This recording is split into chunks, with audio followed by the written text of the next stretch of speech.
Hi hello ನಮಸ್ಕಾರ ಸ್ನೇಹಿತರೆ, ರನ್ನ ಟಿವಿಗೆ ನಿಮ್ಮೆಲ್ಲರಿಗೆ ಸ್ವಾಗತ. ಉದಯವಾಹಿನಿಯಲ್ಲಿ ಪ್ರಸಾರವಾಗುತ್ತಿದ್ದ ಸೂರ್ಯವಂಶ ಧಾರಾವಾಹಿಯು ತನ್ನ ಕಥೆಗೆ ಅಂತಿಮ ವಿದಾಯವನ್ನು ಹೇಳಿದೆ.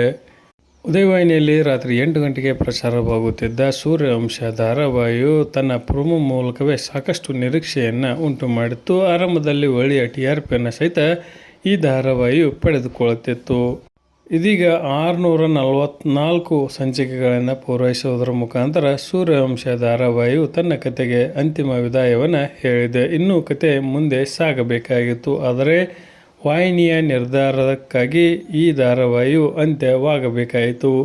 ಮೂಗುತಿ ಮಲ್ಲಿ ಎಂಬ ಹೊಸ ಧಾರಾವಾಹಿಯು ಬರುತ್ತಿರುವ ಕಾರಣಕ್ಕಾಗಿ ಈ ಧಾರಾವಾಹಿಯನ್ನು ಅಂತ್ಯ ಮಾಡಲಾಯಿತು ಎಂದು ಹೇಳಿದ್ದಾರೆ.